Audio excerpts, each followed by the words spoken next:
Thank you, Madam Speaker. I'd like to take this time to speak to both the amending motion and the main item.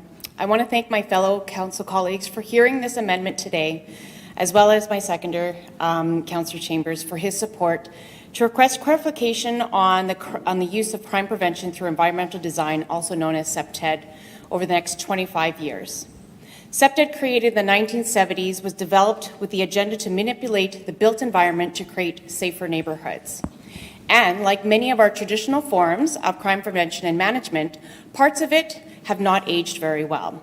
Our current Complete Communities 2.0 draft contains several sections that refer to the practices of CPTED, some of which I have some serious concerns about. I reviewed the documents through the lens of the principles explained to us in a recent community engagement workshop about equitable placemaking. The creation of CPTED in the 70s gave birth to hostile architecture in our cities, a detrimental form of urban exclusionism. The philosophies of CPTED have led to the alarming erasure of free public space, rendered public spaces unusable to undesirable citizens, and worked to erase images of poverty, social decay, and public disorder. My fellow downtown council colleagues, Councillor Rowlands and Gilroy, attended these workshops, as well as representatives from our public administration and the Property Planning and Development Department. A few members of the public administration who attended the workshop reached out to me earlier this week regarding my comments on CPTED from the public hearing with EPC, and we worked together on the new amendments I am bringing forward today. Under CPTED standards, spaces for marginalized groups are designed with fewer amenities and fewer green spaces under the guise of a safer community. Current CPTED principles are intended to create a safer, more welcoming, and more accessible public realm, but you need to ask yourself, for whom? I have significant concerns with the continued emphasis on CPTED tactics used in our city building policy documents.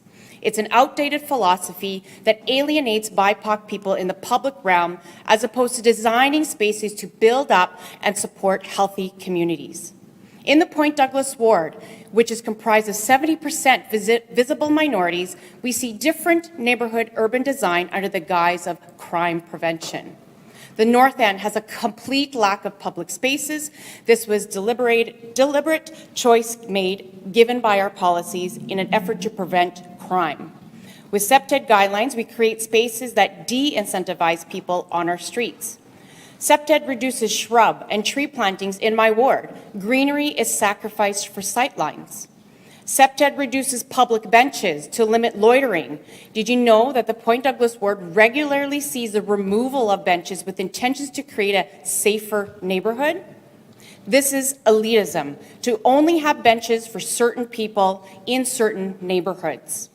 Individuals from underrepresented backgrounds deserve a better city, a neighborhood that lifts them up and builds community relationships and not further dividing them.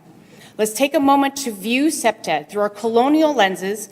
It fails to let certain communities congregate without the fear of harassment. We should not design our city which practices denying certain people the opportunity for social inclusion and connections in a beautiful and livable neighborhood. This motion doesn't seek the complete removal of CPTED. Some elements are still acceptable practices to improve safety for all people. This is why we're asking that any CPTED interventions must incorporate lived experiences along with socioeconomic, cultural, and historical knowledge to maximize widespread access, usability, safety, and quality of life for all users. We ask that CPTED guidelines should not continue to dictate hostile urban design practices in our city.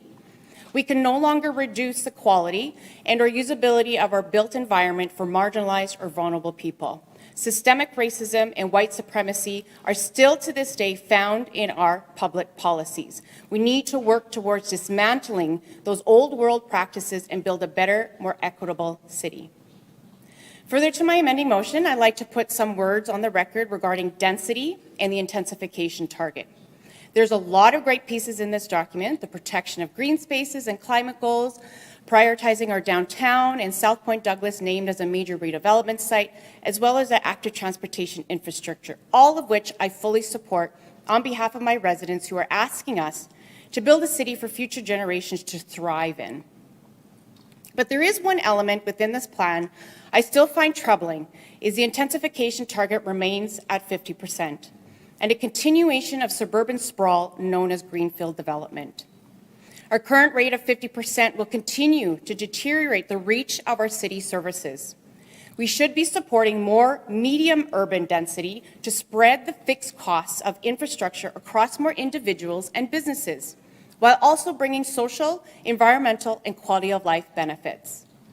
Without population density, businesses can't succeed. People and businesses continue to further spread out, placing dependence on vehicles, thus increasing the inequities amongst our citizens.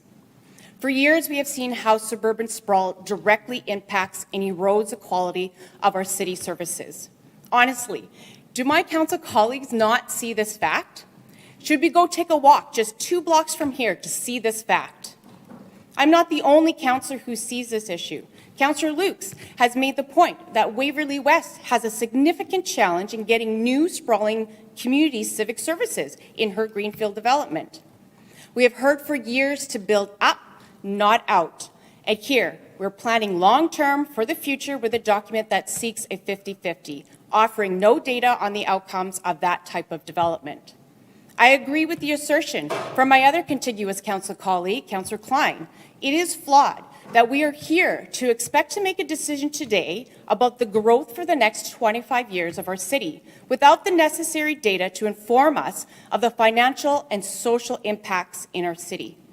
I heard from my council colleagues that it's an ideological difference and that we should agree to disagree. Well, my comments are not based on feelings, and I'm not pulling them out of thin air. They're based on from what we hear from other local leaders and experts in development and city planning. With research from other jurisdictions like Edmonton and Halifax, we found that low-density development, like our greenfields, will not pay for themselves and result in costing municipalities billions of dollars in servicing costs after 30 or 40 years. And while suburban sprawl is often defended as a result of real estate market forces expressing consumer preferences, we also know that we aren't incentivizing alternative urban growth development models. After 10 years of falling further and further behind on potential tax revenues, we are continuing to vote in support of a larger city footprint. A compact city better provides services for less money. In other words, the more growth we develop in downtown, mature neighborhoods, along established infrastructure routes, or near existing community services, we will save money in the City of Winnipeg's bottom line. Yes, in the short term, we may see an increase in property taxes and some quick revenue for the city, but in the long term, we will have a crushing infrastructure deficit and diminished level of service to all cities, or to all the citizens of our city. We cannot keep doing the same thing over and over again and expect a different result. We need to understand the full impact and complexity of suburban sprawl-focused development and work towards better goals and plans and build a sustainable Winnipeg for the future. I am glad to see recommendations that slightly speaks to this very issue and request for a strategic infrastructure plan. But we cannot stop there. We need to do the research of the annual services of a suburban versus urban household costs so that we can truly see the data that best represents Winnipeg's civic issues. I will not stop advocating for this research and for a more progressive densification target. Thank you.